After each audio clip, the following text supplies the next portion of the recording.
This is Bohemina, a land once whole, now divided by primordial conflicts dating back thousands of years. Its four nations have been coexisting in a fragile peace for centuries, but can they truly stand alone when ancient threats come back to haunt them? From the sand dunes and scattered oases of Luxoria, to the tropical fade jungles and scenic coastline of Honhop, the rolling green hills and towering cliffside peninsula of Medea, to the storming mountains and etheric wasteland of Perian, an alchemist, an acolyte, a knight, and abolitionist must work together to preserve the world as they know it. These are the lands that make us.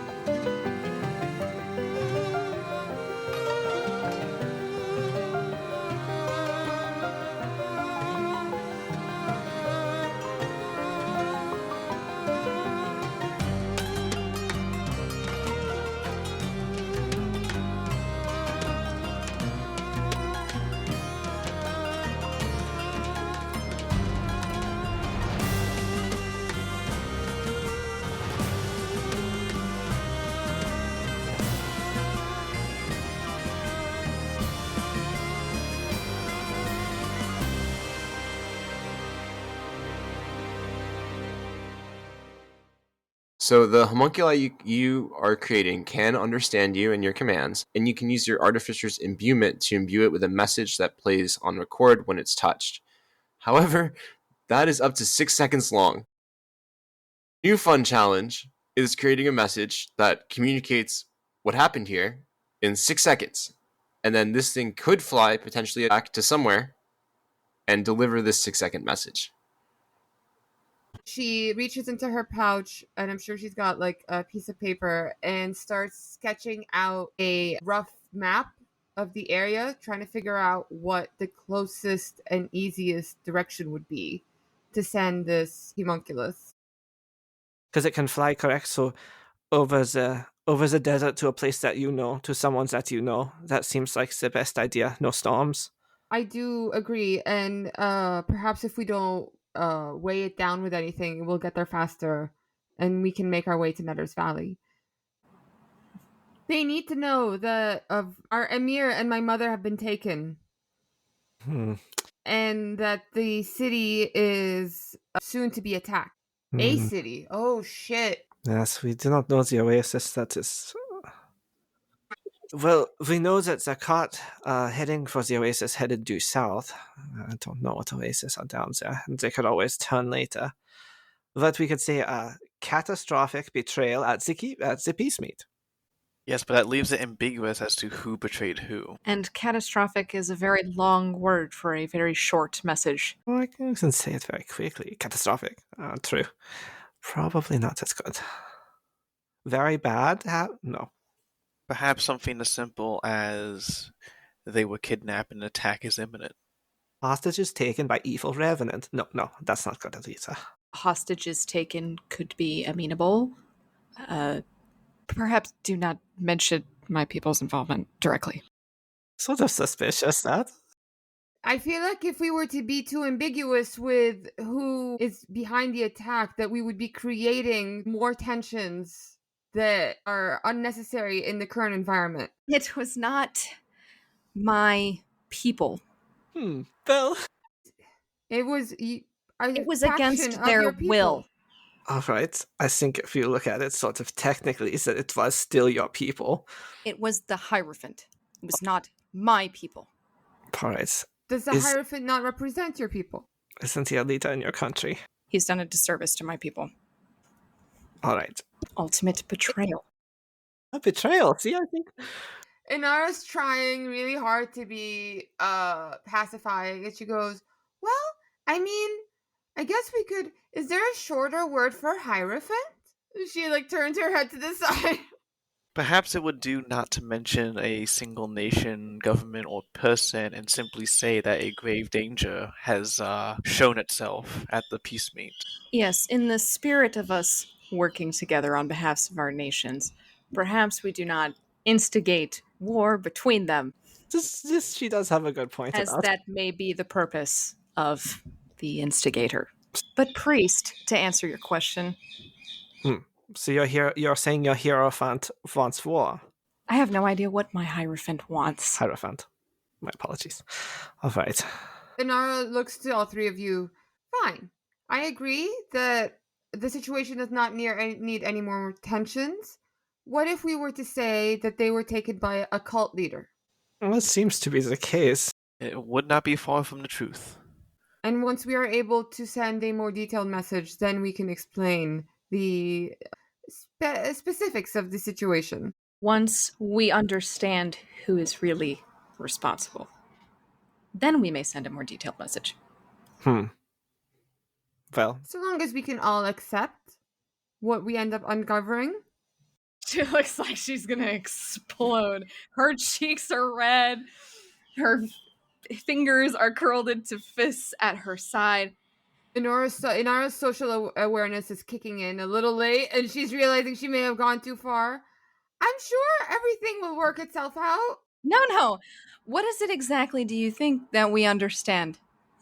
This seems bad.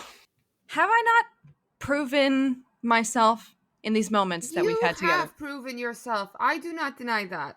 However, I do urge you to keep an open mind that some of the beliefs that you have come in with are going to be crushed. And where do you suppose we are now?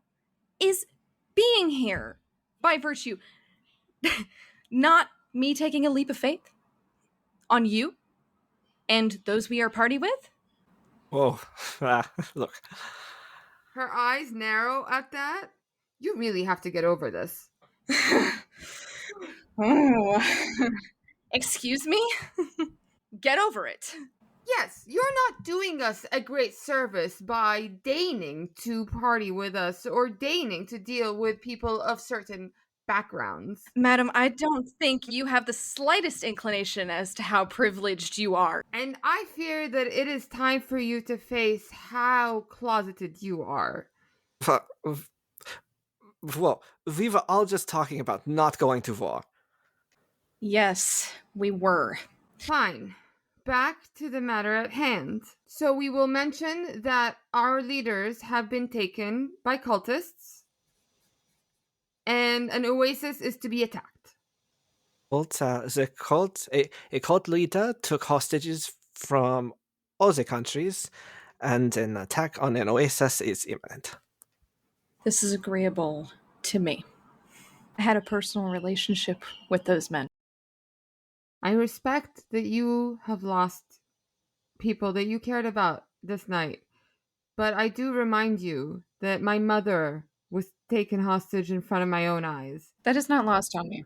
And I have not held that against you in any way, shape, or form. I do believe that you are true in your pursuit of the truth. I just hope that it will be easy for you to digest once we discover it. Doubtful. And Inara turns to Plato and Francis and holds her hands up like, this was as diplomatic as I get. I am going back to my bird.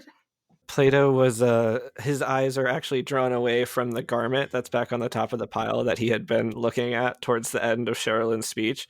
He was sort of, yes, of course. Go ahead and create your terrifying birds and send them. If we are to accept that there were agents inside of Medea, as Sherilyn says is the case, there might be agents inside of other countries. It should not be ruled out. Thank you. It is clear that the grand nature of that leader's design indicates that this is a plan many years in the making, so deep involvement should not be ruled out. The man, Doothwaite was his name. He mentioned having traveled between the countries, finding different delicacies. It's possible he started individuals' contacts there then. Especially if he has several locations he has already picked out to send his prisoners. Yes, the meals, they were from specific places, perhaps. Maybe if we could start there if we need to investigate. So I must insist, we have to tell someone about the hostages. The clay is a good beginning, but I would like to go to Netta's rally in the morning. We will go to Netra's rally once we find the person who has run this establishment.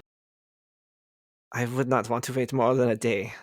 This is all we have, the knowledge and the fact that we got away. Francis will kind of like point out the fire, like, this fire and stew could not have been here more than a day. I don't know. This is a holy place. There's a chance that this is just the nature of the temple. We do not let food go to waste. I will stay by the door and keep a vigilant eye for a while. Yeah, is anyone enjoying the stew? I am, because I am slurping it very much, which I uphold is the good and only way to eat soup. Yeah, you go blind. What? Yeah, it's a stew that makes you go blind. It's a blindness stew? No, I'm just joking. 24-hour blindness stew. Fuck this place. It's delicious and hearty. Definitely actually reminds you more of Perian cuisine than any other. A little briny. Excellent. But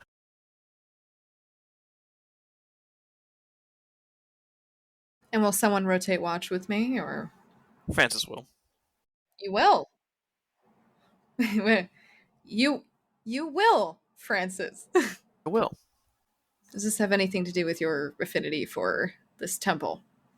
It certainly has something to do with it, yes, but you have done a lot today.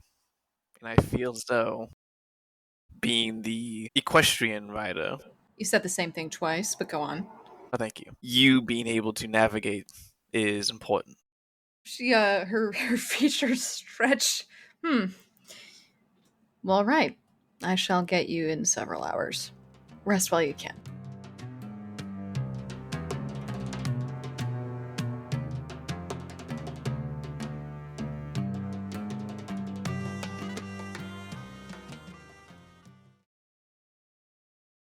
Sherilyn takes first watch. Go ahead and roll me a perception check as you all kind of... Where are you all sleeping within this temple?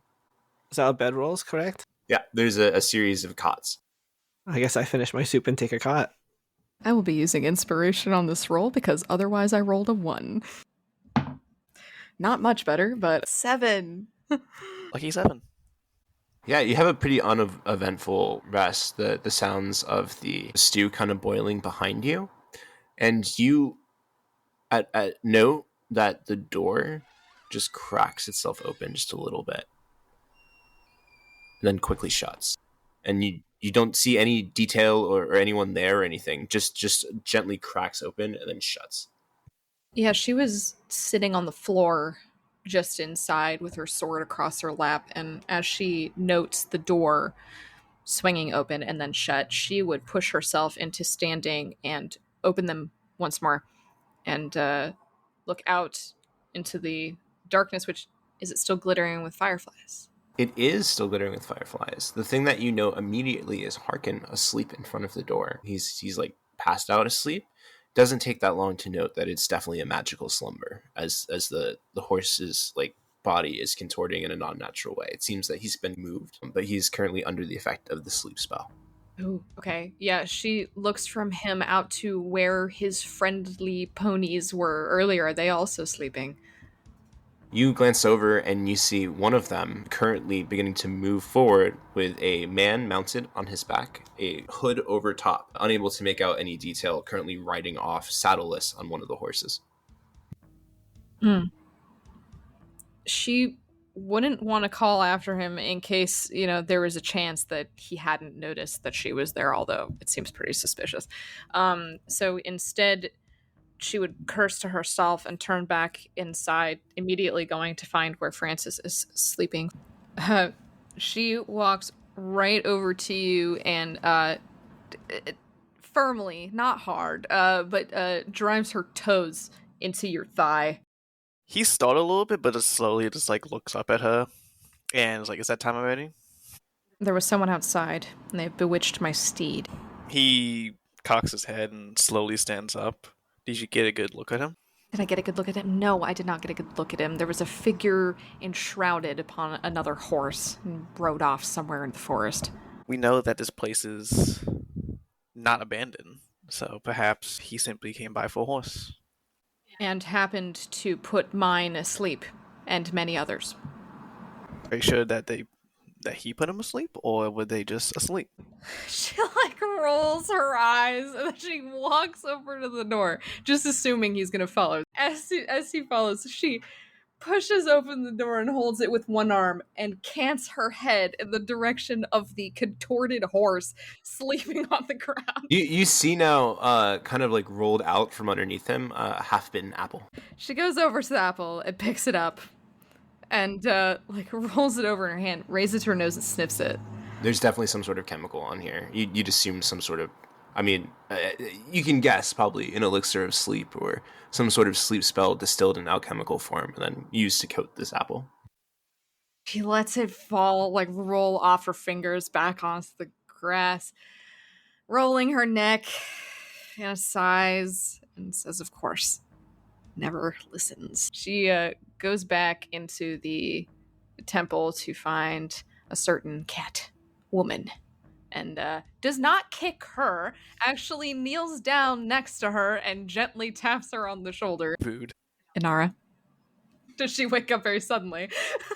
Yeah, she's a cat. As soon as you touch her, her eyes are immediately open. She goes, "What?" That's a bit unnerving to her. She like flinches and like leans backwards from her and says, someone has put some sort of toxin on the fruit in this glen, and it seems my horse has fallen to a certain magical effect. She immediately sits up when you mention the horse. He's not dead. He's sleeping. She grabs her bag and follows you immediately to go see the horse. Do you have any of these fruits? She when they are outside again, she would bend down and pick up the partially eaten apple that is now bruised from being thrown back onto the ground and hold it out to her. There's a small vial right underneath the horse you spot as well. She reaches very carefully, because we're near horse legs, okay? Reaches very carefully for the vial and drags it out and then hands it to her as well. Inara's going to take the vial from you and the apple using a handkerchief that she pulls out of her bag to not directly touch either of them. And we'll also go and inspect the horse, like make sure it's like breathing, it's only asleep, and there's nothing else wrong with it. Yeah, roll me a medicine check. That's 12. Yeah, I'll say with a 12, what you do remember almost immediately is this rack of vials that are in that makeshift lab, and there are 3 missing, and you immediately figure that this is part of that set. It's a small batch potion that was utilized. You don't think that there would have been enough in this vial to use it on anything besides this single apple that was used to dose Harkin. Okay. You said there were 3 vials missing, right? Yeah, like the empty ones that are... Yeah. Okay, so she will, after inspecting Harkin and realizing that the vial belongs to the set that we had discovered, she's going to turn back to Sherilyn and go, "He's okay. Don't worry. He's just sleeping, and I'm sure I can come up with something to reverse the effects." Well, I cannot follow the figure who's done this on foot fast enough. I believe the figure might be who we were waiting for? Why would he poison my steed and then ride off into the forest? Do you feel if you were getting back home to enjoy your stew and you just found a bunch of people hanging out after being, what's the word that you guys use? Sent to this forest? Exiled. Yeah, exiled. This is a place of respite. It is consecrated. Seems welcoming to visitors. I do just want to mention, just for a second, the reality that Anar is presenting is so funny, because Sherilyn is the head of the Templars in Medea, who does personally exile folks. So there is a chance if this was an exiled person, they open the door and the first person they see keeping watch is the head of the Templar order that exiled them. Oops. Oopsie. Well, we wouldn't know that that's your... 100%. I just think it's very funny for the audience. Yeah. No. I'm not even saying that person was from Medea or is in exile. We do not know that. Right. But I just think that reality that was presented there for a second is hilarious, and I just wanted to call it out. Did you present yourself in a non-threatening manner?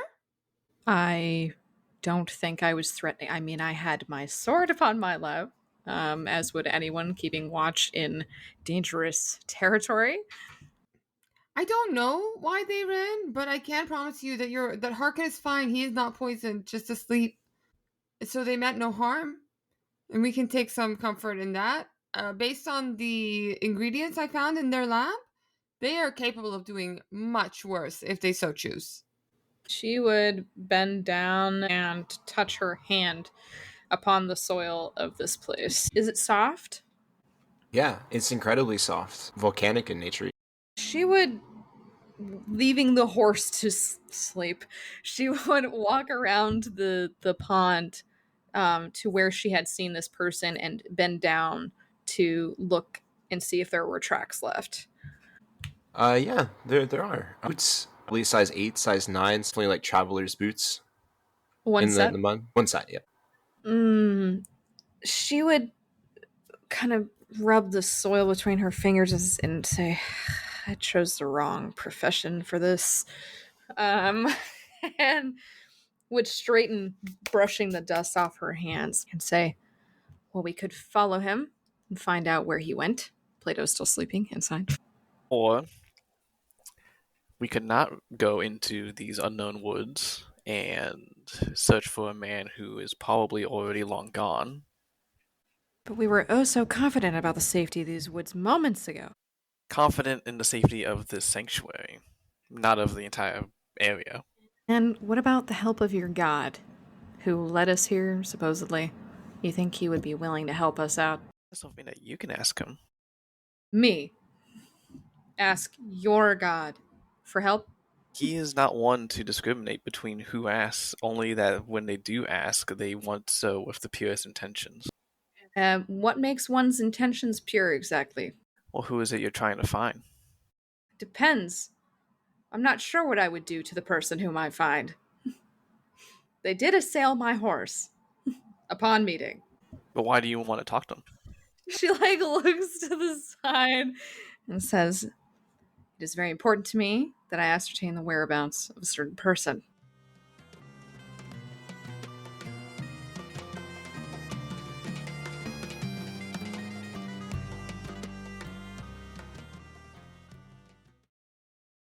We're in this damp and warm temple overseeing that crystal clear pond that many animals and wildlife were sating themselves from. Inside the temple itself, we have that array of cots next to this pile of clothes and a fountain that maintains clean water no matter what's put in it, as well as this makeshift lab.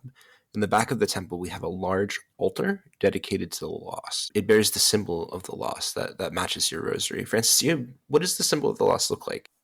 The loss is kind of a vague symbol. It's really kind of like alm giving hands, very open palm hands, and in the middle is the seed of a peach blossom, and basically the meaning behind it is the lost and his followers can give you the means to set about on your journey, but it's up to you to grow and utilize it.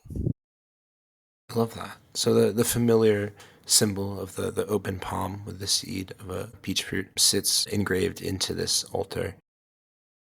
As you approach the altar, bearing this familiar symbol, there's a little bit of dust on the top of it. It's been at least a couple of weeks since it's last been touched or maintained in any way. What do you do?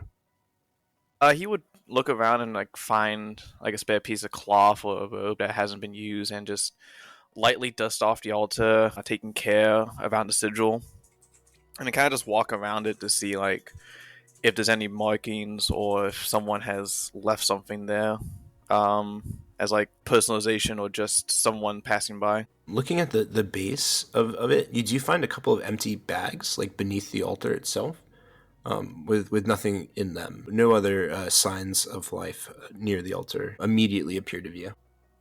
Yeah, Francis would kind of just pick up one or two of those bags and just keep them for himself, just so he can carry more and have it for the journey ahead, and then very quietly just rest his palm on top of the altar and bow his head slightly as he closes his eyes and mutters a prayer to himself. thanking the lost, like kind of giving them this little place of shelter, and giving them, well, really lighting the path with the fireflies that Anoro chased off. Do you ask for anything in your prayer? He would ask for like guidance, like clearly they're at a crossroads, and between him and the rest of the group, that no one really knows where to go or what to do, and so he's kind of would ask like for some kind of guidance or sign of a path to go. Go ahead and roll me a religion check. Dirty 20. You feel suddenly those 2 bags that you pick up gain weight as you complete your prayer. Very slowly he would look inside each of those bags, still kind of like keeping one hand. He'd kind of like take the bags, put them on the altar, and while keeping his hand on the altar, open them up with the other hand. One bag contains a smaller bag, a crowbar, a hammer, 10 pitons, 10 torches, a tinderbox, and 50 feet of hempen rope. The other bag contains 20 days of rations and 4 water skins. Seeing these supplies, Francis would very softly smile to himself, and then he'd take the bag with the rations and water skins and just like start laying them out evenly across the altar. So 5 days of rations each, and then a water skin, and then he kind of just keep the other bag of supplies for himself, attaching it to his belt. You complete your ritual. There's a soft glow that is kind of on the altar for just a second. This kind of white light that isn't bright. It just kind of shimmers around it as you spread out what looks to be mostly like crackers that have a really long shelf life, and you would guess probably could be soaked in some sort of liquid to expand them or make them more edible. And then the water skins, but definitely filling crackers at the very least. And this light kind of shimmers, filling the room just a bit. Francis would walk around and not really saying where the rations came from, but like just start distributing 5 days of rations and the water skin to each player, or each person. A stiff nod of appreciation. When you approach Idara, she would have been messing around with some potions and salves in her bag, maybe prepping some things before going to sleep. And as you hand her the rations, she would perk up. Oh my goodness, thank you. I'm very appreciative, especially considering how at odds we may have been throughout this journey. She really appreciates this act of camaraderie. Francis would kind of like just look at her with a smile and say, "Don't stay up too late, all right? You need sleep too." Yeah, okay. I just gotta get this done. And you would see that she had completed the homunculus's figure. It started out as this almost clay sculpture of the main body with gears connecting all the different moving parts, and now all of those body parts are covered in these beautiful golden feathers. So it does look like a very beautiful mechanical golden owl that is standing on the bench. Francis would kind of kneel down beside the homunculus and looking at the intrinsic nature. Have you done this before? I've done a lot of things before. But have you done this before? I've done something similar. Never for a distance this large, and never a creature this big. But I've made smaller little birds with my to send messages to my friends whenever I got grounded, which happens a lot. I tend to blow things up inadvertently, I promise. He will give her a very wary look as she said blow things up, and kind of just chuckle it off, saying, "Well, I'm sure whatever you make will help us out and not blow us up." I've learned so much from all the explosions. I promise I have much better control over it now. I will take your word for it. And he'll stand up and kind of just walk off to his spot. Yeah, so this is kind of near the end of the first watch after you all decided not to give chase to the man on the horse, given that Harquin's still kind of asleep. Yeah, so then that's probably what Inara was doing when Francis came over to hand her the rations. Is she was running some tests on the quote unquote poison that coated the apple, and using some of the really rare supplies that we found in that little lab in the corner. She is fashioning an antidote for Harkin before going to sleep. Sherilyn probably will stay outside while you do that, shaking the horse stiffly, pacing around it, kind of waiting to see if the sleepness wears off on its own and keeping watch in case something tries to come back for it. Anara, looking over the poison, go ahead and roll me in. Oh, it's going to be let's do a medicine check utilizing your Alchemist kit proficiency. So you're going to roll me a medicine and then add your proficiency bonus. Okay. 15 total. As you kind of look over, it's a pretty basic sleeping potion, just kind of mimicking this sleeping spell. You think some smelling salts would do the trick. You can whip those up, no problem. Yeah, I feel like something that basic she would already have in her pouch.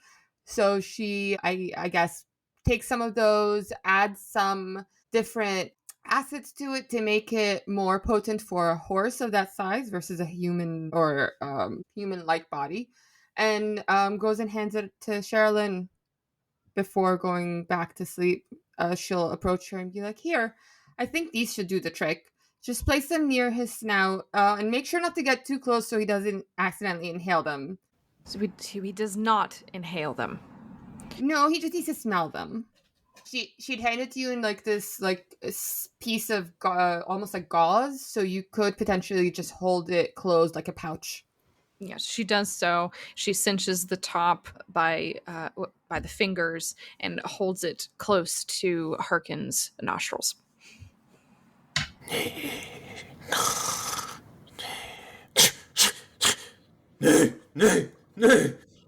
As Harkin wakes up from his deep slumber and kind of like puts himself back together into the defensive standing position he had in front of the door, kind of trying to pretend that nothing's happened.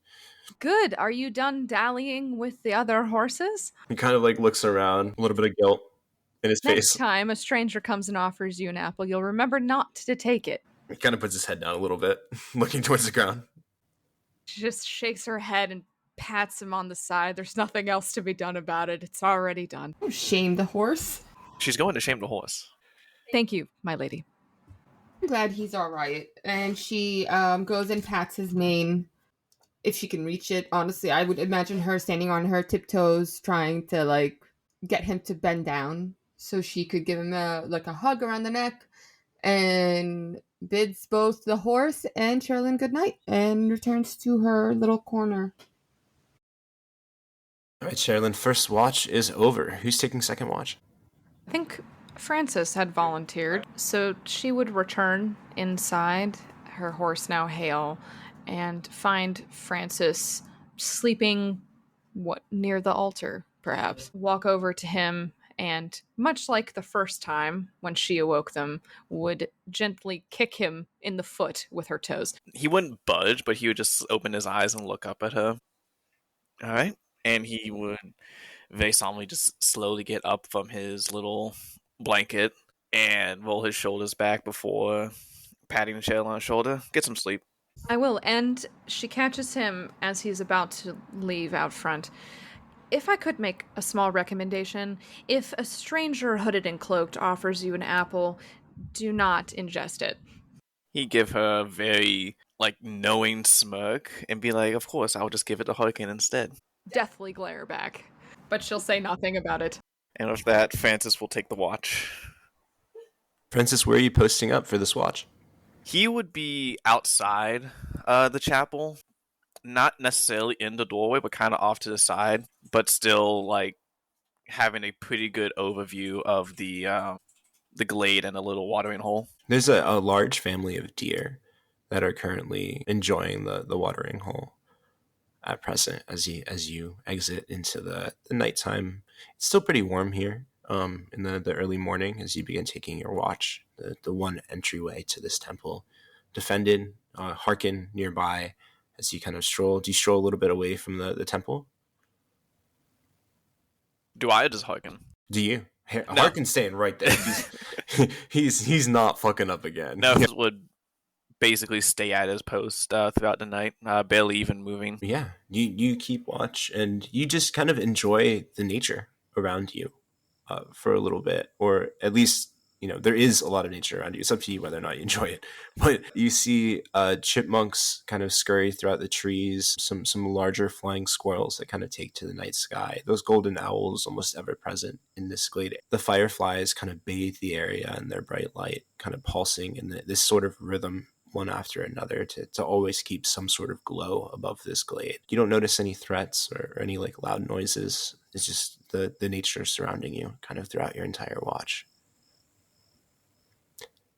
Sherilyn, almost as soon as you go to sleep, you don't know how much time has passed. You're kind of in this weary moment where like maybe just a second has gone by, maybe hours has, as you awake to the sound of a strong wind blowing the doors open. She would awaken immediately. She's a very light sleeper. She's used to waking up with a start, and she'd immediately spring to her feet, turning towards the doors that are now open. You look around the room, you don't see any of your traveling companions. The only thing that you see is right in between the now open doorway, floating in the air, kind of riding this massive wave of wind that seems to be keeping the doors open. A white dress. The outfit of the previous oracle floats in the air. She probably didn't realize, but subconsciously she had picked up her sword as she awoke. It always is next to her as she is sleeping, and she loosens her grip upon the hilt as she sees the dress, floating in the air in front of her, bathed in this beam of light from the outside. And she would say, "Diana?" The dress begins to fly out of the temple against the wind. She'd rush to follow it, heedless of her companions that were there previously. You have to fight a little bit against the strong winds, but as you do so, you make your way out of the temple. The land that you had previously seen is gone now, and all that's there is this fresh bed of soil that seems to continue onwards for miles, dark in color, volcanic in nature. And you see in the front of the temple a shallow grave dug. And as you reach the front doors, you watch the dress kind of fall gently into the grave. She falls to her knees in the loose soil, the dirt soiling her knees and the pants. The sword drops from her hand. "No," she says, in denial. "It can't be." The soil begins to slowly move underneath your feet, carrying you closer and closer to this grave. It's warm, the soil. It's almost inviting. I don't think she would fight the pole. I think she would allow the pole to drag her closer, and only as she reached the edge of it, her fingers gripping onto it, glancing down inside with tears brimming in her eyes. You feel one final push from the soil underneath as you yourself are dropped into this grave, atop this now half-soiled white dress. As you do so, you feel dirt begin to build on top of you, covering you with this warm volcanic soil. And as it does so, you lose sight of everything, and then feel a unique sensation as if growing from your fingertips and your toes, roots growing and growing, filling the land above you, coming out of you, as you suddenly feel very connected to everything. No vision. The only sensation kind of gently tossing in the wind, your body made of many parts. No vision. You absorb light, you feel it hit you, and you feel your body begin to turn it into food. Your perspective is that of a fern. You feel something crawling across your face, leg, leaf, and you feel it take a bite as your vision comes back into focus. You see beneath you the leaves of a red fern. Your vision is weird. It takes a second or two to get used to as you realize that you have become a beetle. You see more of the forest around you, everything looking gigantic in the small bug-eye vision that you currently have, walking across this red fern. the wind threatening to blow you off, but you stay sturdy. You hear a noise under brush, a chewing noise beginning. As your beetle eyes kind of panic, you scurry across the leaf and look down to see a small rabbit. A very, very small rabbit. As this rabbit continues chewing and chewing the fern underneath, you realize you cannot move your beetle legs fast enough as the rabbit accidentally crunches down on your back. Your perspective switches. Your peripheral vision on either side. You are a small bunny running through this forest on top of this volcanic ash, scanning the different groundways for any threats that may come. You miss it completely as you enjoy your scurrying and your fresh fern meal. The owl that flies behind you and picks you up from your back. It takes seconds for the owl to eat its full meal. But a new sensation takes you completely. Flight, something you haven't experienced before. As this owl gets a great nighttime view of the entirety of the forest, you see it approach the edge of the forest. The very, very edge of the forest. Its nighttime view that adrift across the sands of Luxoria as the owl begins its nighttime flight, feeling the moonlight hit it. And as it does, right on the outskirts of the Valley of the Ancients, the owl himself is taken abreast from a giant eagle that quickly tears the owl to pieces. You feel mighty and strong, and your vision is that of his. You fly across this desert terrain, leaving the ashen, barren earth of the valley behind. Your vision focuses in as you consume the owl beneath you. You see a small cart being pulled forth by a tall, red dragonborn man. His robes white and bear the symbol of the lost, an open palm with a small peach seed sitting in front. Behind him, in tow, in hand, he guides a young woman. You recognize her immediately as Diana. Her robes have changed. They're white, and they match those of the one guiding her. You see she wears a loose belt, on which is some sort of animal part, maybe a tail. It's kind of fluffy, it's hard to tell, but your eagle sensations want it as you feel yourself swoop down towards the target. You wake up, drenched in sweat. She gasps the free air, relinquishing herself to the powers of the stream. There was fear, but there was also grief, and there was also freedom in it. Feeling herself moving between beings and from one place to the next without care, without concern, until the moment of which her perspective would change. Particularly up until the moment that she spotted Diana. And even as this great bird of prey, she recognized the person, Diana, for who she was. She felt it. And as she jolts awake and wipes the sweat away from her brow, she feels more resolved now. She feels that something about this vision was real, was true. And she reaches down into her lap. And not only was she resting beside her sword, but the robe of the oracle was also upon her legs. It is still there as you awake. She takes a steadying breath to gather herself, glancing around to be sure that her current companions were still resting and they were undisturbed. They didn't see her in the throes of this dream and this vision that she had. And she leans her back against the wall, trying to wind down to continue her rest, not to sleep, but to contemplate on what to do next, on how to pursue Diana the next day. Try as you may to get comfortable in the bed, no position is nearly as comfortable as the warm soil you found yourself embedded in previously. But you do find sleep. And Francis, you have a peaceful watch. It goes by without any further issue as you continue. The early morning birds make their presence known as the kind of fauna visible changes as the light begins to make its presence. The forest itself in the daytime is absolutely stunning. The biodiversity here has, in your view, only been rivaled by the deepest parts of the jungle of Honhab. It is morning. all of you have taken a long rest as you greet the new day.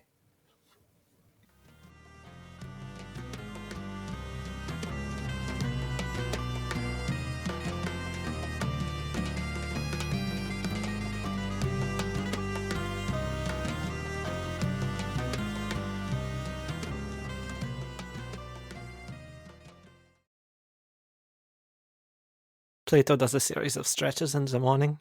It's important. Francis would stay on the outside of the chapel until either he heard people on the inside of the temple or like someone came by, because he wasn't gonna just leave. Inara spends what I believe other people would consider too long, like fixing up her fur and making sure all of her jewelry is back on and checking that her dress is still clean and wrinkle free and like just preening basically before she goes to check on Harkin and make sure that there's no adverse effects from the apple he ate last night. In fact, when you'd go to check on Harkin, Sherilyn seems to have been up for a while at this point. She's already outside with the horse, running a brush over his coat, attaching his saddle and saddlebags, getting him ready to leave. She herself looks ready to leave, actually. Yes. I think Plato walks out of the temple sort of with his fighting face on, sort of like, okay, here we go, an argument in the morning. It's something we have to deal with. And just sees her putting the horse sort of together and ready to leave, and kind of eyes her sort of suspiciously. Can I help you with something, Mr. Ardavian? Oh, She called you Mr. Ardavian. shush. Maybe we should not point this out. Inara giggles and turns her attention back to Harkin, rubbing his nose with her, like his velvety nose with her paw, and trying not to. She's following Plato's advice, and she's trying not to give this interaction too much attention, but she's definitely listening in. I was going to say, since Inara walked up and said something, I look over at her and I say, Did you look into those other 2 potions before we leave? No, I didn't know if we were leaving or not. And she turns and looks at Sherilyn, and she's like definitely confused by the fact that you're all ready to go. Were we going to potentially wait around? She's turned towards the horse, still fastening various straps and checking all the bags are fastened, and she says, without turning, "Have you finished crafting the homunculus, Miss Nara?" Yes, it's ready to go. We just need to attach the message. Good. She gives the strap a final firm tug. The horse kind of nickers and moves his hooves because it's very tight. And she turns around and says, "I know exactly where I need to go." Pats him 2 times on the rear. Pardon me, where is that? And correct me if I'm wrong, Robbie, it was Luxoria that she saw this, right? The cart moving through the desert. It was definitely sandy there. Yep. Okay. She would know no other region to have this type of geography to her knowledge. And keep in mind, she has very, very limited knowledge of other places' geography, but she knows with certainty that Luxoria is the one place that has sand. So she would say, "Luxoria, I saw a cart moving through the desert in my dream." She knows how ridiculous that sounds. It kind of rolls her eyes at herself, stupid. That is very interesting. I don't know exactly what it has to do with our situation. Well, it might not have anything to do with your situation, but it has everything to do with my situation, so I will be leaving. Don, wait. I don't feel like splitting up is going to help any of us. Inara will smile, a little confused at Sherilyn, and be like, "I appreciate your sense of urgency, but I feel like you may be underestimating the deserts of Luxoria. Capable as you may be, traveling through the deserts and surviving requires an innate knowledge of the land." She gives you a smirk, a kindly smile. You're not really sure. It's somewhere in between. Definitely condescending. She's actually trying to butter you up a little bit.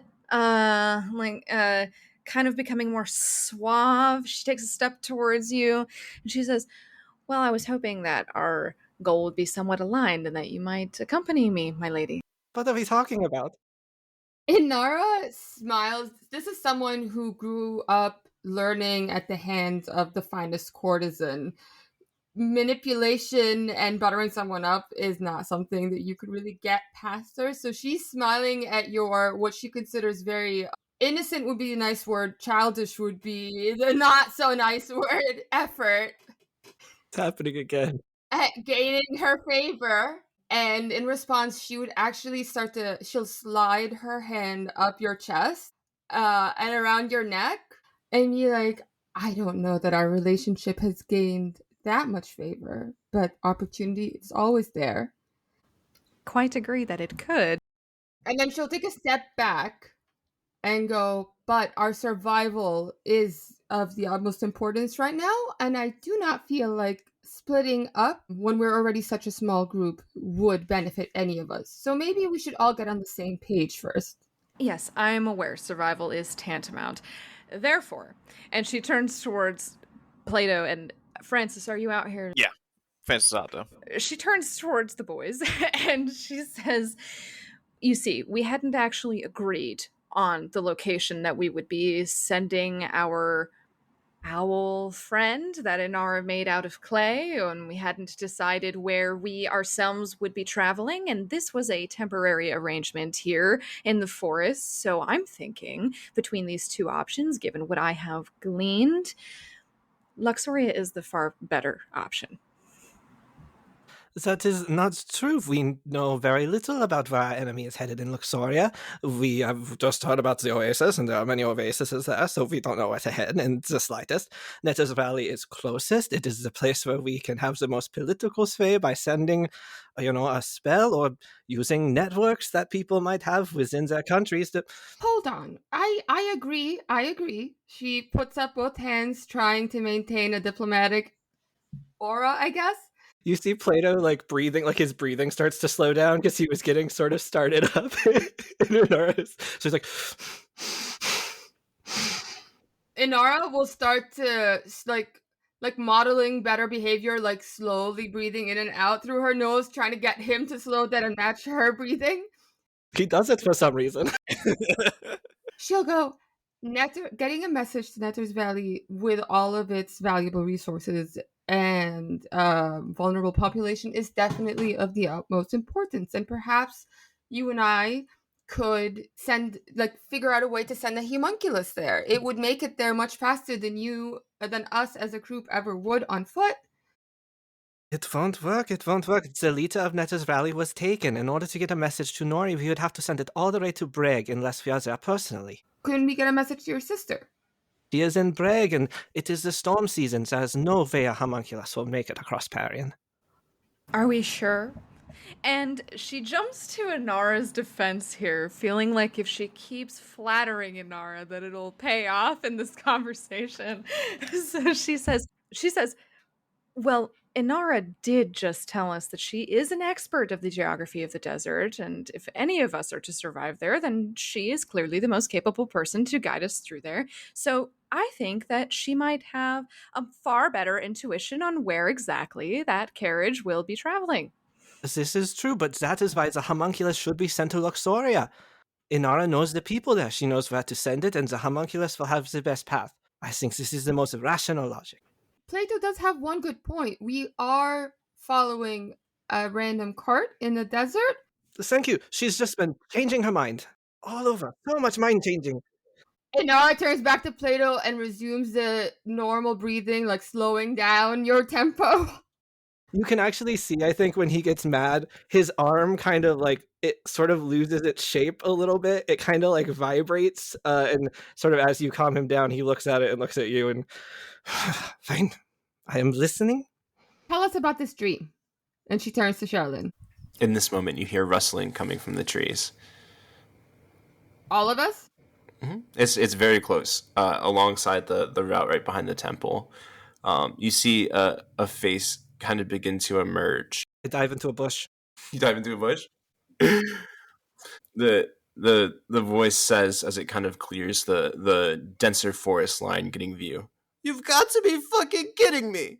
It's another Temple of the Lost! It's another one! And coming into view is an older turtle woman wearing a bunch of gemstones, being followed very closely by a very, very tall man wearing an entire full suit of armor. Let me show you guys what they look like. Sherilyn will jump to stand in front of Inara with her sword drawn. Francis would turn around and, taking less of a defensive stance than Sherilyn, will kind of just look at these two and they like just surprise them and be like, "What do you mean another temple?" You're one of their clerics. I don't get it. I don't get it at all. Why would you put temples? Hey, 1 second, please. You see, she like takes her cane and just does like some very deep breathing. This is an extremely old woman, and she needs a second after yelling that hard and loudly as she continues to inhale.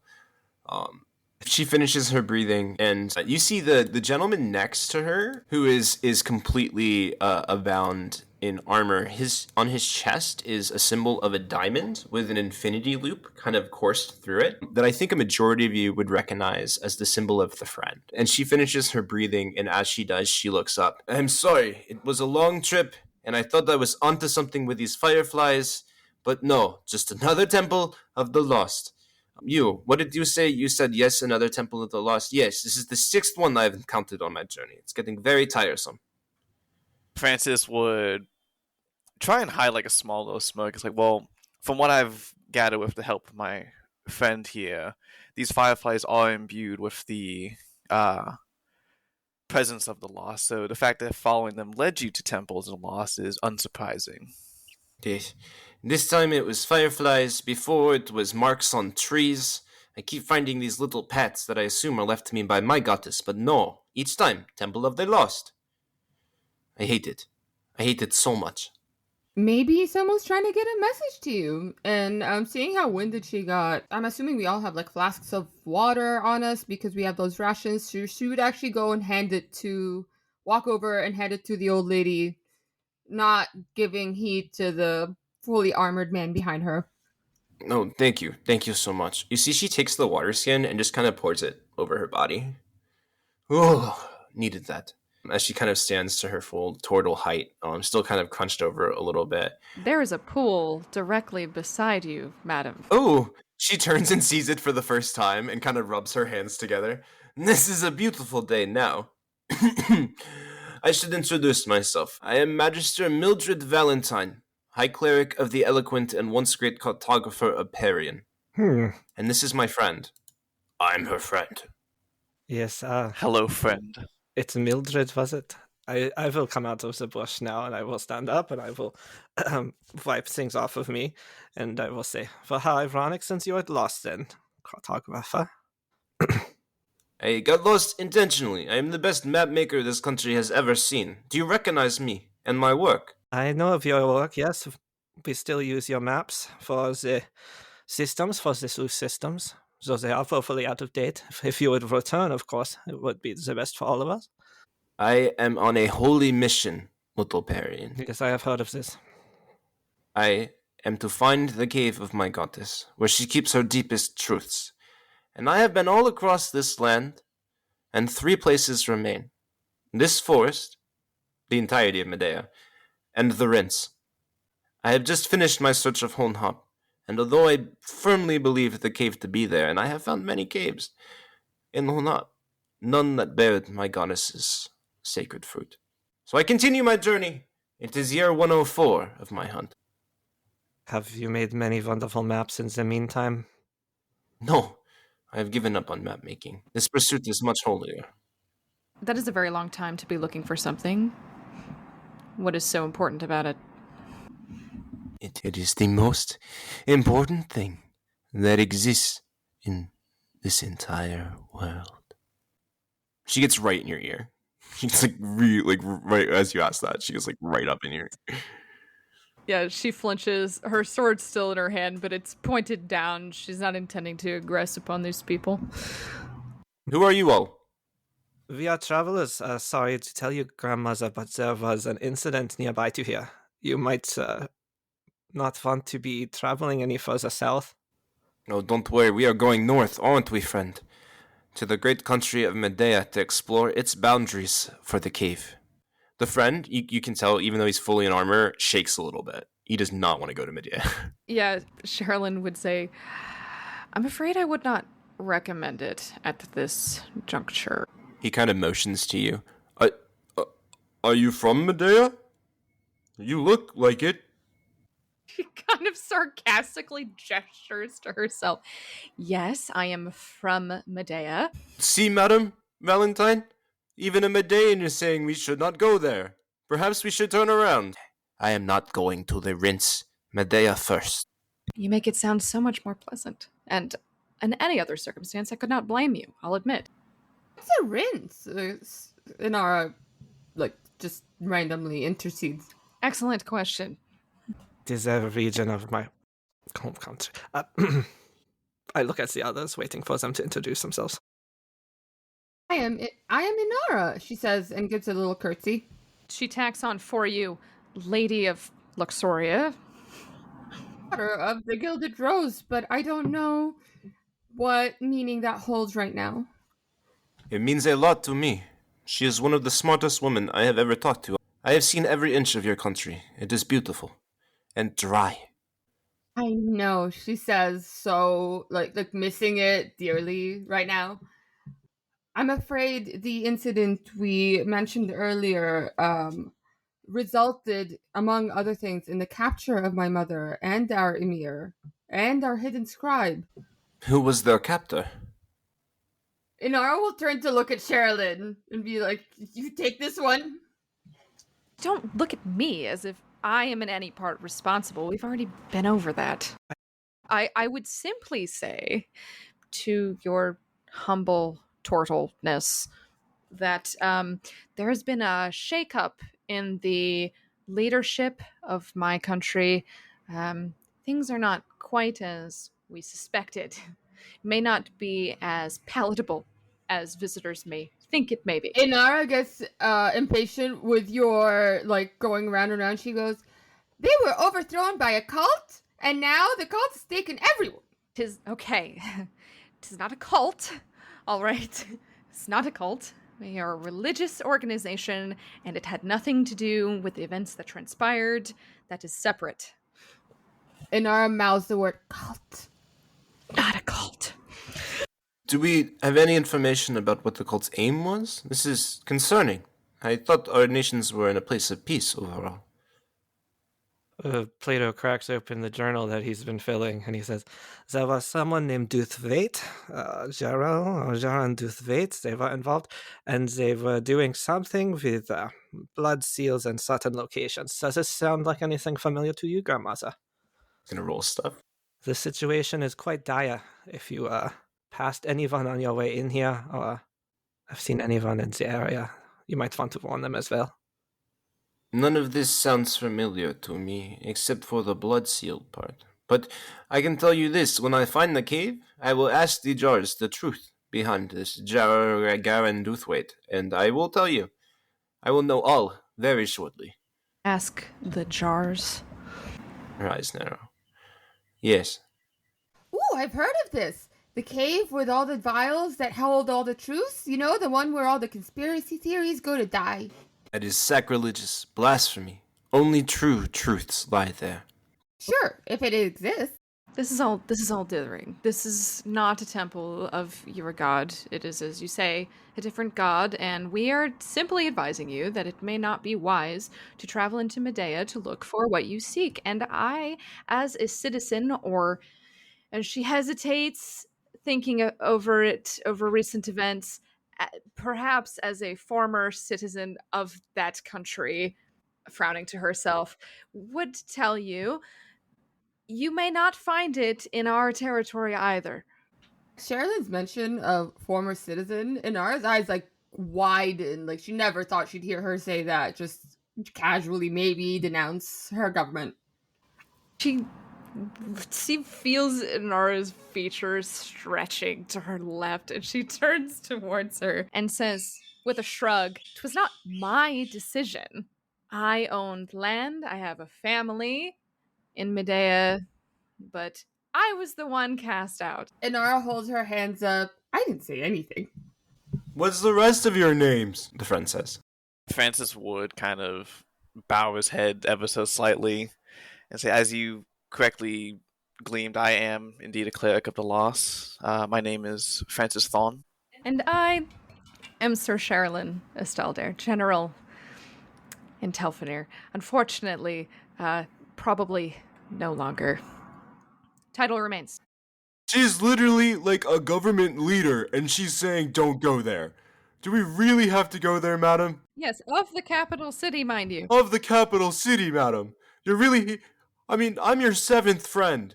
I really want to stick with you. I really do. But... Medea? She just holds up like a finger shushing him.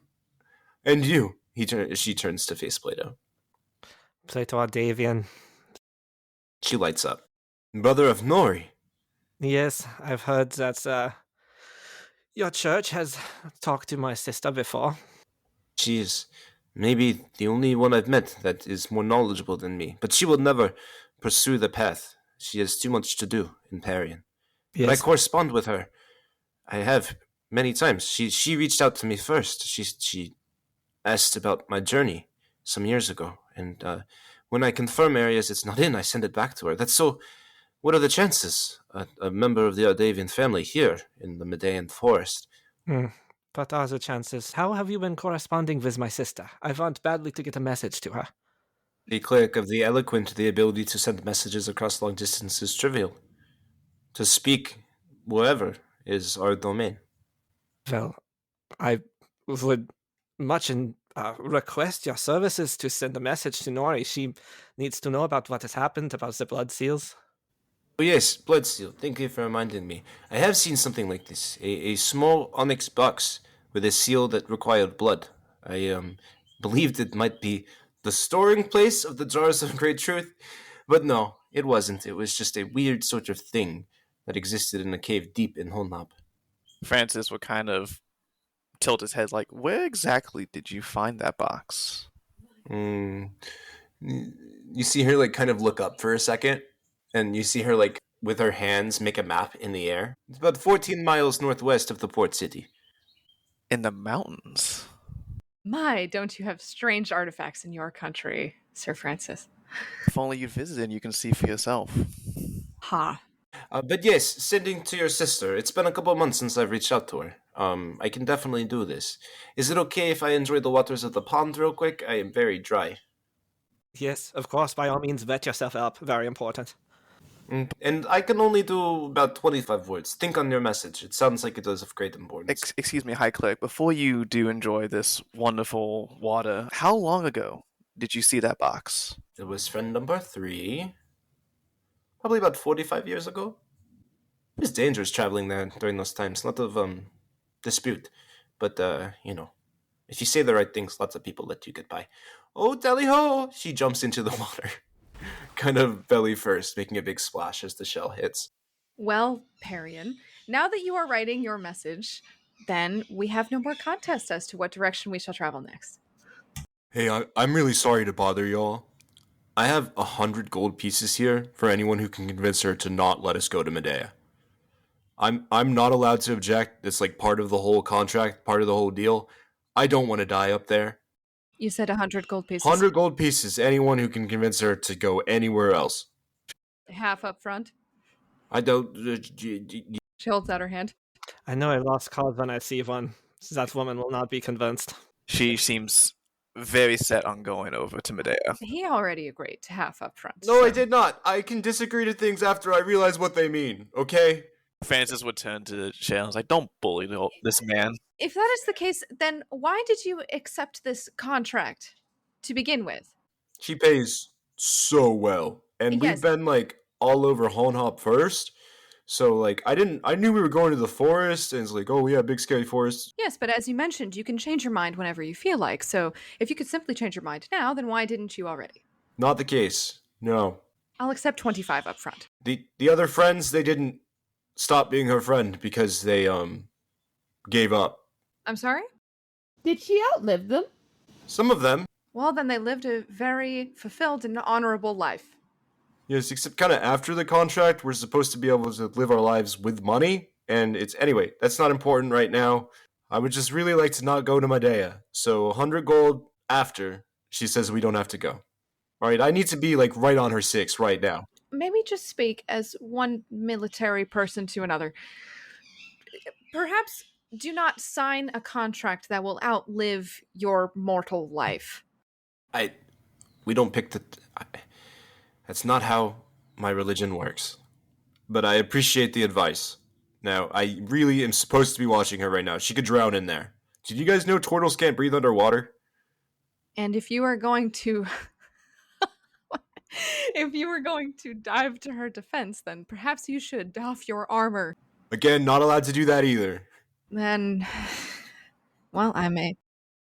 Inara will call to Sherilyn. Maybe we should just let the nice friend get back to his job and decide what we are going to do next.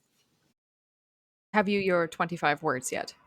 I'm working on it. As we discussed previously, sometimes eloquence does not, fall to me especially. For instance, I should not include the word catastrophic. You might want to. And Inara will also take out her quill and a piece of paper and start crafting a message for the homunculus now that we are not arguing about where to send it. She will craft a message for the High Vizier who had stayed behind in Wahid al-Ahlam to run things basically with in the Emir's absence. So while the two are crafting their messages, she will lead Harkin down to the pool to allow him to drink. As she does so, approaching on the side closest to where the turtle will be soaking herself. Yeah, you see some old turtle titties as she's getting out of the water. Do turtles have titties? My. I guess no, they do because now. that would imply milk, and they don't. They have eggs, so there's no turtle titties, and this is getting cut. But you do see the turtle kind of floating on her back, just enjoying the soft sunlight coming through the tree line above. Nature kind of surrounding. There's still a grouping of wild horses that are in the nearby area here. Madam, if I might again caution you. Yes, I am. Yes, caution me. Your venture into my country of origin, while it might seem geographically at least like the safest, most peaceful, most beautiful, she flatters her country a little bit.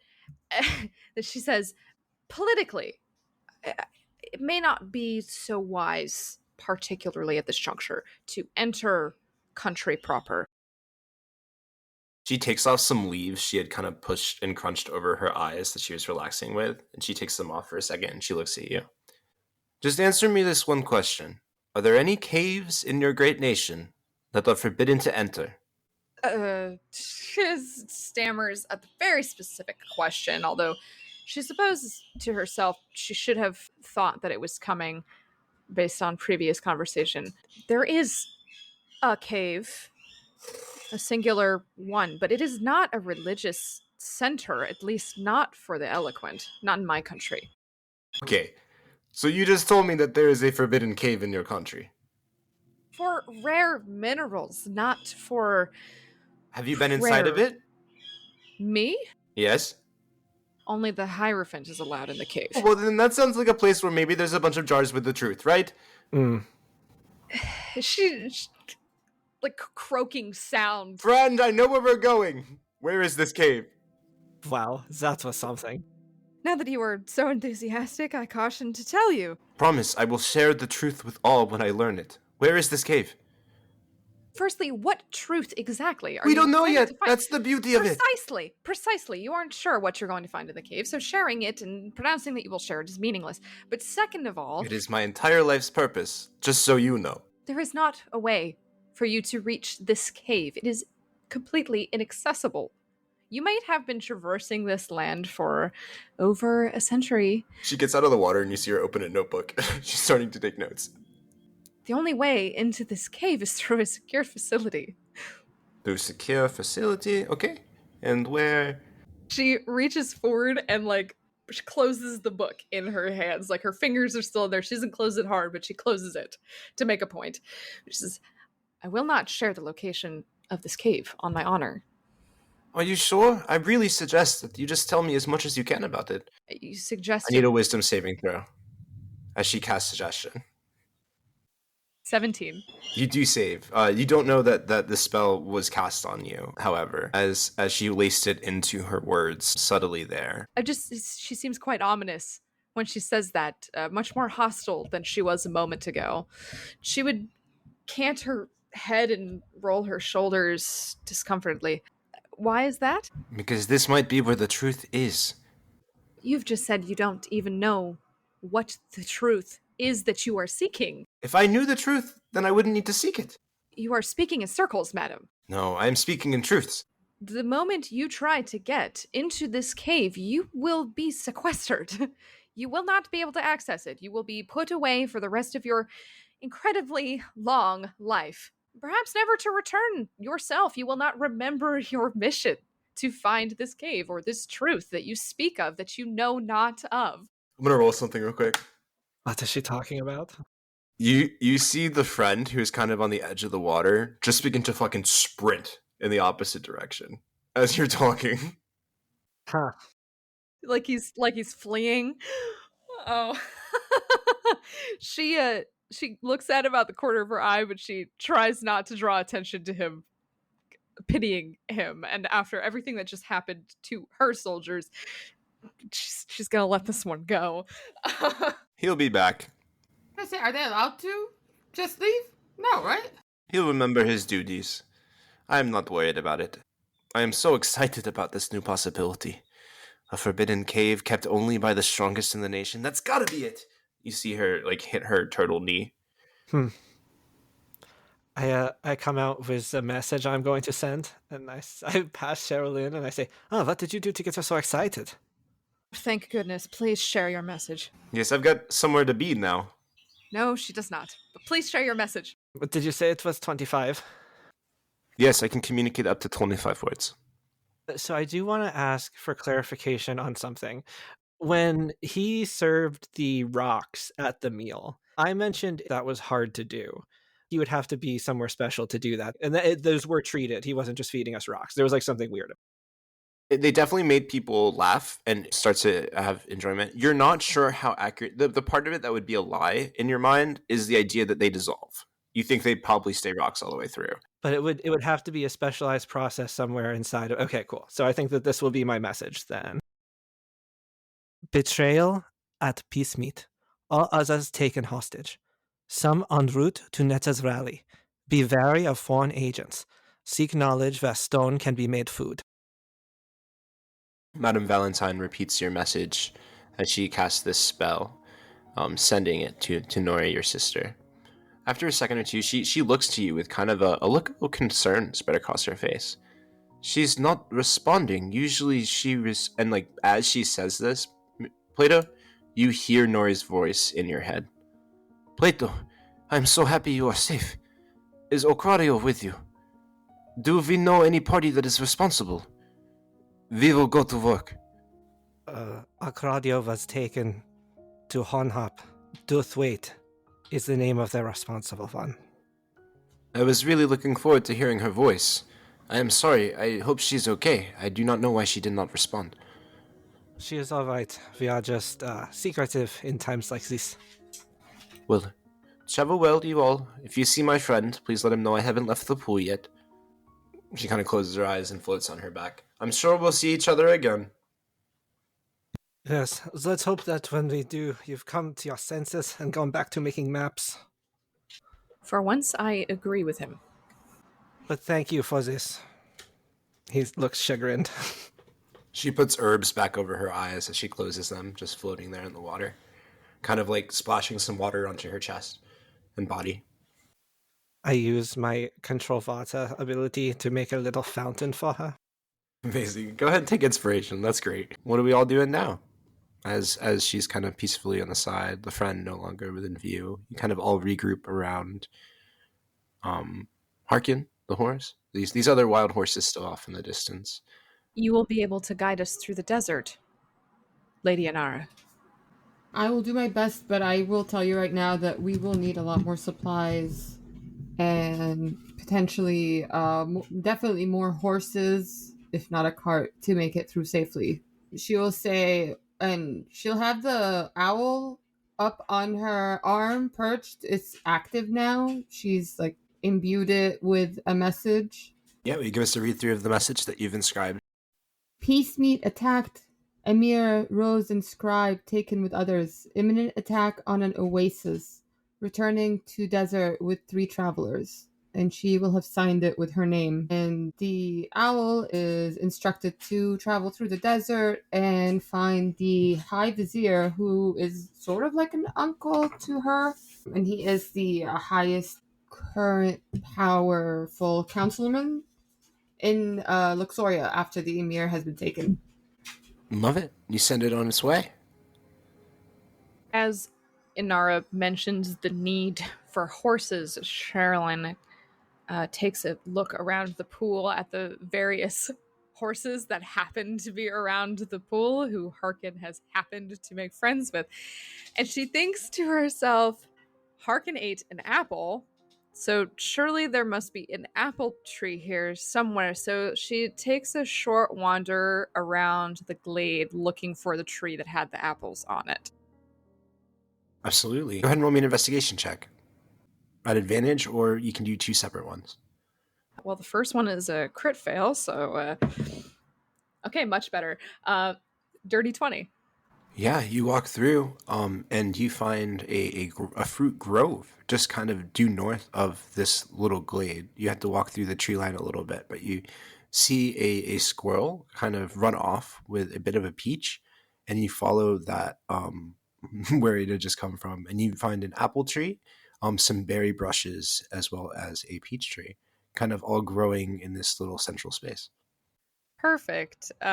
She will reach around and take her cloak and wrap it around in front of her, and she will use it as sort of a basket to collect the fruit, the apples mainly, into it. Some other supplies, she would say to Inara, maybe some of these would be good to take along with us, but not the apples. I need them for something else. Plato is investigating a map. And it seems that the best path to Netta's Valley would take us through Luxoria here, so it is agreeable to go down and maybe search for the trail of whoever it is you are looking for. What were you speaking to me, Plato? Yes, it seems that you have your heart set on Luxoria. Since I have sent a message to my sister, there is no need to go over the mountains directly. We can take the longer way down through the desert, then around to Netta's Valley. Maybe I can visit with some contacts there if we can come upon an oasis, and we can look for whoever it is you're searching for. Is this agreeable? Yes, astute choice of words, Mr. Ardavian. Thank you, Sir Astalda. Nods respectfully. Yeah, as you guys are discussing this, Inara reaches down and rips her dress skirts with a slit all the way up to the thigh on one side. What is she doing?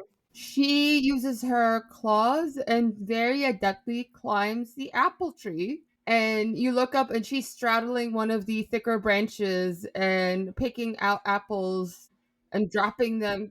Do be careful. With her feline agility, she's perfectly fine.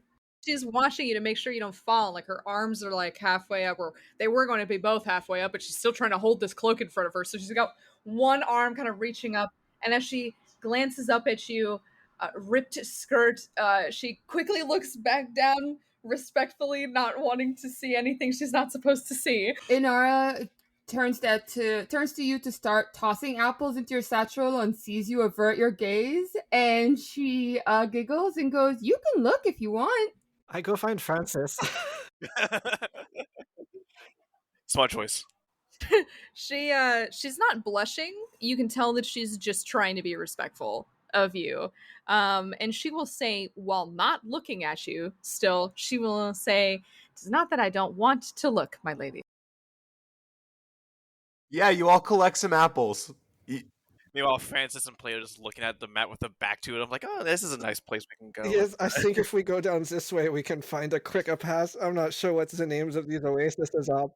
Yeah, maybe we can. Maybe this would be like a good natural pathway for us. Yep, the height there, the elevation. It should be fine.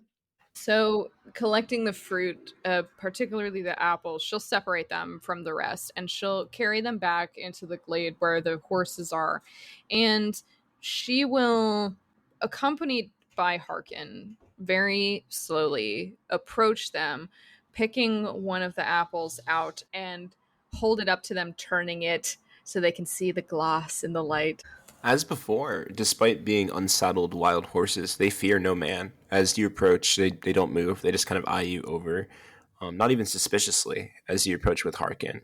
You offer the apple, and you do pique their interest. They kind of nervously start to approach. Go ahead and roll me an animal handling check at advantage with Harkin's his horse. What's the word? His horse vouching. She's cool, I promise. Okay, a 12. Yeah. They like apples. They one of the horses, a Mustang, if that's a very strong looking horse of the three kind of in front of you, approaches, and he puts his face right up to the apple, and like he doesn't bite yet. He just kind of stares you at his eyes, and his mouth opens like real wide, like, is this okay? Yeah.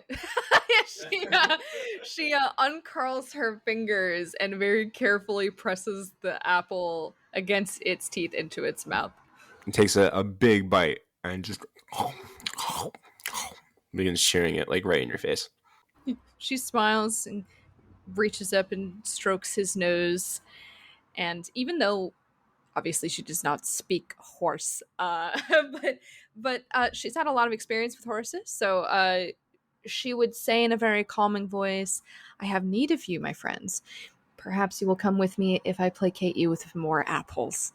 Harkin pushes your hand off the horse jealously and kind of like puts his face in between the other horse and you. All right. We've had plenty of time together. You can share me for a moment. Want me another animal handling check? 15.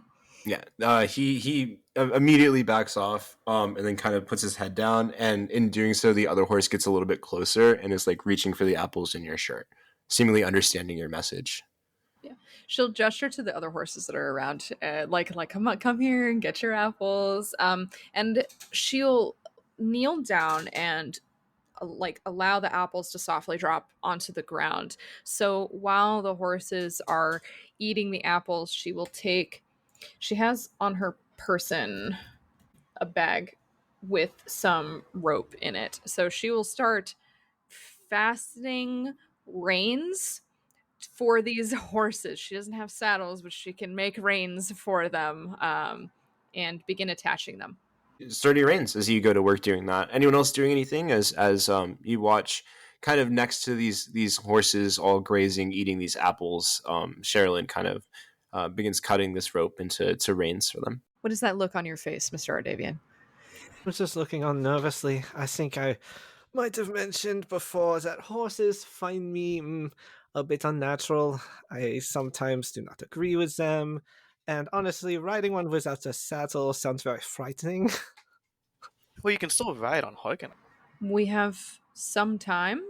I could show you how to properly mount and ride a horse. Or, yes, as Sir Thon has mentioned, you could ride upon my steed. Right, I will take your lesson.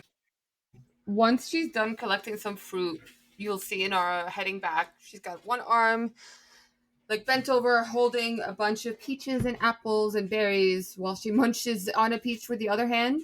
She's going to sit down and tinker with her Alchemist set while she, every few minutes, looks up to see how the lesson is going. So I think, firstly, she would help you get onto the back of one of these particularly tall horses. She would kneel down and place one hand over the other so you could step on it, so she could help hoist you up onto its back. Yes, be careful. I am lighter than I look. And I would step into her hand. Is he? And I think I'm less dense than I appear. She tossed him over the back of the horse down to the other side, like she did with the javelin, throwing it too hard. She's quite strong. I hope I have some say in this. She is quite strong. She's not going to toss him over the horse. But she very capably begins lifting herself from kneeling and at the same time pushing upwards so that he can swing one leg over the horse. And the horse is a little unsteady upon feeling a person upon its back, but she will then take the reins and place them in his hands and says, "Hold these tightly." Is this a wild horse or Harkin? Wild horse. This was a wild one. You see, he does so. He goes to grip it with both hands, and then he gets a little self-conscious and grabs them mainly both with the one natural and not water hand. Sorry for the word. He'll spook the horse. Play to roll me an animal handling check as you mount this horse. Not good. Good luck. Let me see. My animal handling. Yep, that's what I thought. Not good. A 3. Yeah, Sherilyn, as you kind of like stabilize the horse and pass the reins over to Plato, you kind of note on the ground that most of the apples have been like pretty thoroughly consumed. And with a start, this horse just takes off, going forward at almost full speeds as Plato just tries to hang on for dear life. And the horse starts to try and buck him as it just like runs as fast as it can. She's very quick to mount her own horse, who's already tacked and ready to go. So she will quickly, one fluid motion, lift herself up onto the horse and kick it into a gallop after the horse that Plato is on. Hell yeah, I love that. Francis and Inara, you see them kind of like go off into the woods just a little bit, losing sight of them as Sherilyn gives chase on Harkin. Stop it! Please help! Sherilyn, what is your strategy here? She's trying to ride up even with this horse that is trying to buck him off and make a great escape. And as she pulls up close to it, she keeps one hand on the reins of her horse, and then she leans quite far in the saddle to the right, reaching out with her other hand to try and grab the makeshift reins that she had put on the horse that Plato is riding. I love this. Plato, can you roll me a d8 to see what direction your horse ends up going? That's a 5. Okay, your horse begins to go through some pretty thick underbrush as Sherilyn gives chase. And Sherilyn, kind of right as you're clasping this rope, you guys enter this like complete open meadowway on this hilltop that you kind of slope downwards through. And you see very visibly a large cave entrance just alongside here. As the horse kind of pulls to a stop, go ahead and roll me a sleight of hand check. As the horse is navigating this, you're able to get up to the rein and try to grab on. Okay. 12. Yeah, you reach your hand and are able to clasp the rope. And Plato, give me one more animal handling check as this horse kind of is stabilized by the rope here. Right. You can make it at advantage. Oh, good. That'll help. Hopefully. Thank goodness for advantage. The first one was a 5, but the second one was a 13, so maybe that will do it. Yeah, 13's totally fine to stabilize this horse. He kind of stops and stays forward and just kind of begins eating some of the grass near the outside of this cave entrance on the right side here as Sherilyn stabilizes and rides right alongside. It senses your fear, Mr. Ardavian. If that's what you say, I volunteer. They think I am unnatural. I think it has nothing to do with your watery appendage. Not good. Not a good enough reason to say appendage. Right. Well, that is to say that if you bear yourself with more confidence, then the horse will feel that and behave adequately. He straightens his back up on the horse and tries to hold the reins a bit more solidly, sort of nosing it back towards the cave.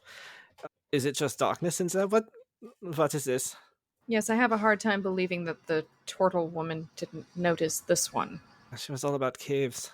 The grass and vines in front of it seem pretty undisturbed, but there is some darkness from where you're positioning. You could try to get closer to investigate more thoroughly, but from where you're seeing, it just looks like very flat, kind of beautiful, darker stone cave. Sure. She'll draw her sword from where it's attached to the horse and ride right up to the entrance and slash the vines away. As you're riding up to the entrance, you both hear a large "Whoa!" as a huge bear begins to run directly out of the cave. I need you both to roll me initiative. Oh, Well, that would be why she did not go inside. you have charged towards it. That's not good. I rolled a 1 for initiative. You're kidding me. This massive bear has golden ears at the top, and it is larger than any other bear you've seen. You can feel as it begins running, there is heat coming from its den.